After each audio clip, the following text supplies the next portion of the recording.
Saya yakin Anda pernah mendengar pendapat bahwa hati-hati dengan yang namanya leverage. Di mana ketika kita belajar trading ataupun kita melakukan trading, orang selalu mengatakan bahwa dengan leverage yang besar maka resiko akan menjadi semakin besar. Dan pertanyaannya justru dibalik, apakah kalau kecil justru tidak beresiko? Nah, kita akan membahas pada video kali ini mengenai trading itu lebih baik dengan leverage yang besar atau dengan leverage yang kecil.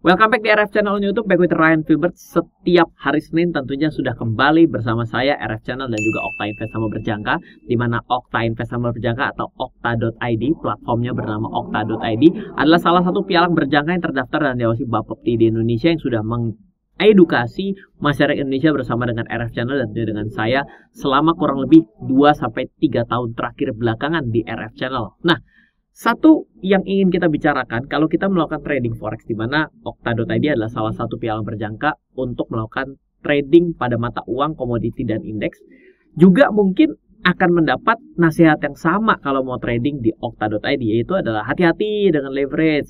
Leverage itu besar berbahaya. Nah, menjadi pertanyaannya adalah satu, apa itu leverage? Tentunya bagi yang pemula sekali akan bertanya, apa itu leverage? Yang kedua adalah lebih baik menggunakan leverage yang besar. Kalau besar itu berapa? Dan ataukah lebih baik menggunakan yang kecil? Dan kalau kecil itu berapa? Dan apakah kalau dengan menggunakan leverage yang besar itu memang memiliki bahaya seperti yang dibicarakan? Atau dengan leverage yang kecil kita bisa terhindar dari kerugian? Nah, itu yang akan kita bahas pada video kali ini.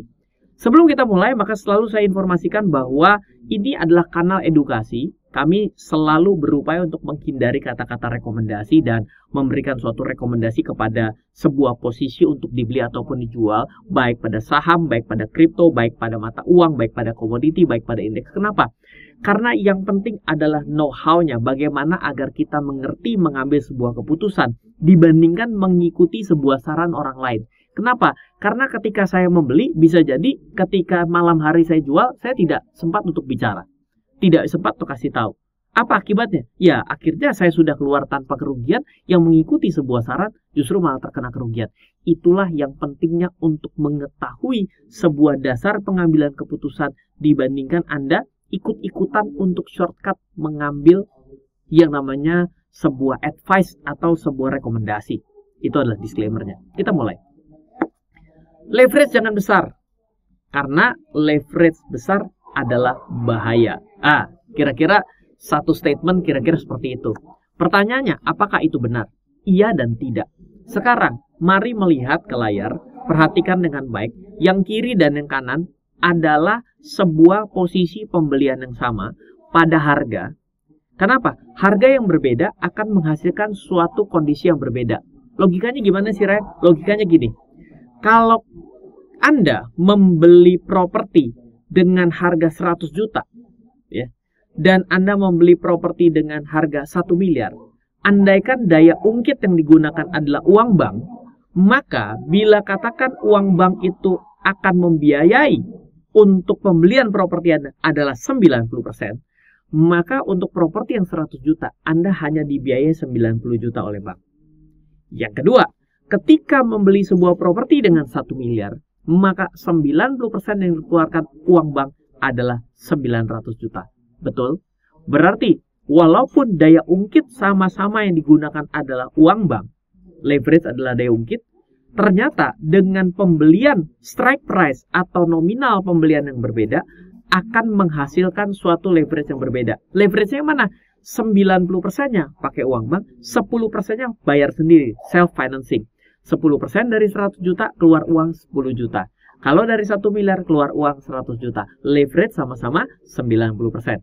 Betul? Oke. Nah, sekarang gampangnya adalah dengan Anda memiliki pricing strike price yang sama, oke, tapi dengan leverage yang berbeda 100 dan 10, ternyata tentunya adalah uang yang digunakan, daya ungkit yang digunakan untuk dengan modal diri sendiri pastinya berbeda.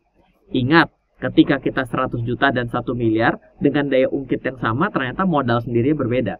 Sekarang, dengan harga yang sama, harga pembelian yang sama, katakanlah 1 miliar, yang satu dibayarin oleh bank adalah 70%, yang satu dibayarin bank oleh 90%. Pasti akan beda dong uang yang kita keluarkan dari kantong kita sendiri. Betul, yang satu banknya ternyata hanya mengeluarkan 10%-nya, yang satu bank mengeluarkan 100-nya, berarti kita hanya membayar 1/100-nya. Kalau 10 berarti 1/10-nya. Berarti kondisinya akan menyebabkan margin use-nya yang kita akan gunakan di sini kenapa bisa beda ya? Oh, sama ya, beda.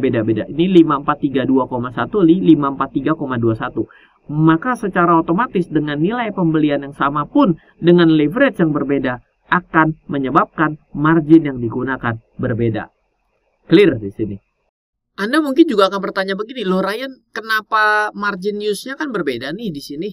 Kenapa balance-nya, modal yang kita mesti setor menjadi berbeda di sini 800 dengan 6.000? Oh iya dong, jelas. Saya kan mau beli barang nilainya 1 miliar. Yang satu dibayarin bank 90%. Yang satu dibayarin bank 10%. Secara otomatis modal yang saya harus setor akan lebih besar dong. Yang 10% oleh bank. Contoh, 1 miliar. Saya dibayarin bank 100 juta. Ya pertanyaannya, 900 siapa yang bayar? Ya pasti Ryan yang bayar. Berarti modal saya akan membesar di sini. Berarti ketika leverage dikecilkan, konsekuensinya adalah Anda harus membayar modal yang lebih besar. Sedangkan dengan Anda menggunakan leverage yang besar, dengan harga yang sama, dengan lot yang sama, Anda cukup menggunakan uang yang lebih sedikit. Betul, 1 miliar dibayarin bank 90%. Berarti saya cukup keluar uang 100 juta. Sekarang kalau 1 miliar dibayar oleh bank 10%, 900 juta harus Ryan yang bayar. Logis di sini, barang yang sama loh. Satu sama-sama rumah 1 miliar. Oke, jadi di sini kenapa terjadi hitungan seperti yang ada di layar Anda. Oke, kita lanjutkan.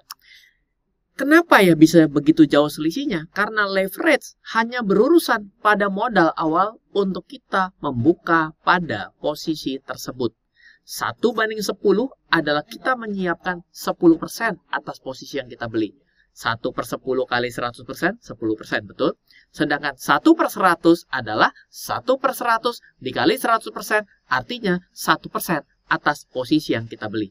Setelah posisi tersebut terbeli, maka leverage tidak lagi berurusan dengan posisi yang terbuka pada trading kita. Ini penting nih kata-katanya. Jadi, talangan pembayaran yang terjadi, saya kalau bilang talangan pembayaran nanti jadi salah nih. Nanti bilang, loh berarti broker forex nalangin. Nggak begitu. Artinya adalah, kembali kepada contoh properti ya. Artinya adalah, yang 90% tadi kan dibayar sendiri, 10% dibayar bank. Nah, sedangkan ketika yang 10% dibayar sendiri, 90% dibayar bank, berarti beda dong uang yang dikeluarkan oleh diri sendiri. Pertanyaannya adalah, apakah ketika ada kenaikan dan penurunan harga properti akan mempengaruhi pembelian awal kita? Ayo dijawab. Ya tidak dong. Harga properti ngikutin harga pasar kan. Banyak orang selalu bilang, hati-hati, leverage yang besar akan berbahaya.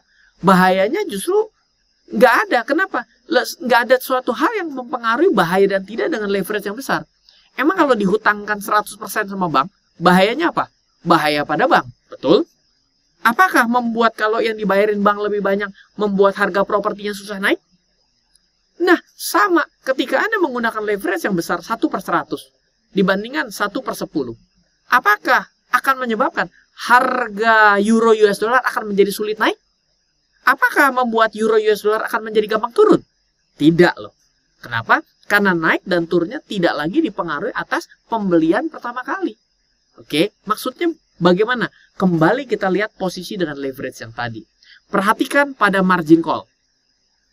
Margin call terjadi pada 0,53753. Jadi artinya, uang 6.000 US dollar ini kan sudah kepake 5.432,1 US dollar atas pembelian di sini dengan leverage 10. Berarti sisa saldo kita di sini. Berarti sisa saldo kita ini tinggal kita hitung mundur berapa terkena margin call-nya. Oke, tidak ada lagi hubungannya dengan pembelian awal kita tadi. Masih ingat dengan properti? Oke. Sekarang Dengan leverage kecil, membuat kita harus memodali transaksi tersebut dan floatingnya sendiri. Sehingga akan membuat modal kita semakin besar. $6.000 dengan 800 beda toh. Misal saja untuk membeli satu lot XAU USD di harga 1.800, maka kita perlu margin sebesar $180.000 dengan 1:1. Ini adalah membeli properti tunai. Oke.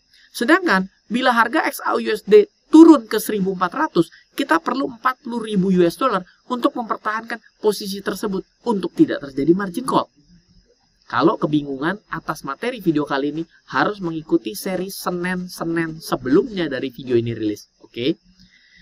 Leverage besar membuat perbedaan besar dengan transaksi yang sama, yaitu XAU USD sebanyak satu lot dengan 1/200, maka kita perlu deposit $900. Jauh loh bedanya. Oke, 180.000 ke 900. Namun tetap saja untuk mempertahankan posisi 1.800 ke 1.400, kita tetap membutuhkan $40.000. Jadi, yang berpengaruh hanya pada poin ini nih. Oke, sedangkan poin selanjutnya mempertahankan posisi ke 1.400 sama-sama $40.000 untuk satu lot. Oke. Jadi, leverage besar dan kecil untuk XAU USD di satu lot di 1.800, maka marginnya adalah 4.900 dengan $220.000. Di mana ketika sama-sama turun ke 1.400 $, per troy ounce, sama-sama tetap 40.000. Tidak ada bedanya antara leverage 1:1 dengan 1:200. Oke, jadi semoga pada video kali ini membuat kita sama-sama sadar bahwa leverage besar sebenarnya membuat modal yang sudah kita siapkan lebih full power untuk menahan penurunan atau transaksi melawan arah kita. Beli malah turun, jual malah naik. Semakin modal kita itu fokus untuk menahan penurunan atau kenaikan, maka secara otomatis trading kita sebenarnya jadi lebih sehat. Tapi masalahnya banyak yang mengira bahwa ketika modalnya cukup bisa beli terus-menerus atau jual terus-menerus. Itu yang menyebabkan masalah.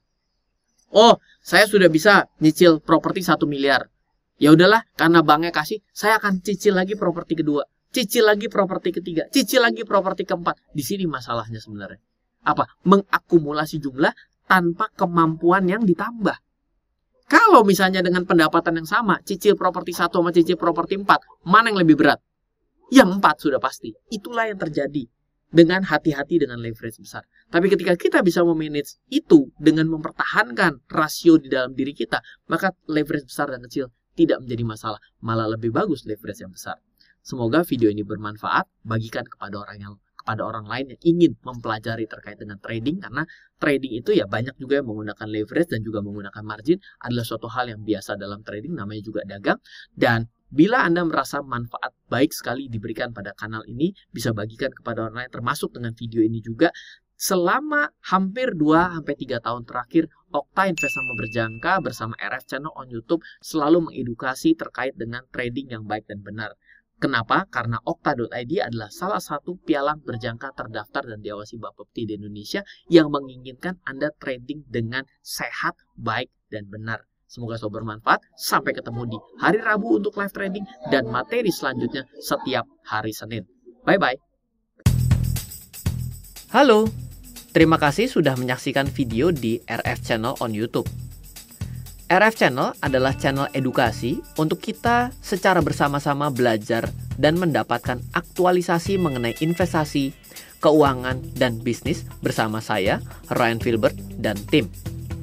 Add nomor WhatsApp saya di 0895 07 08 0789 0895 07 08 0789.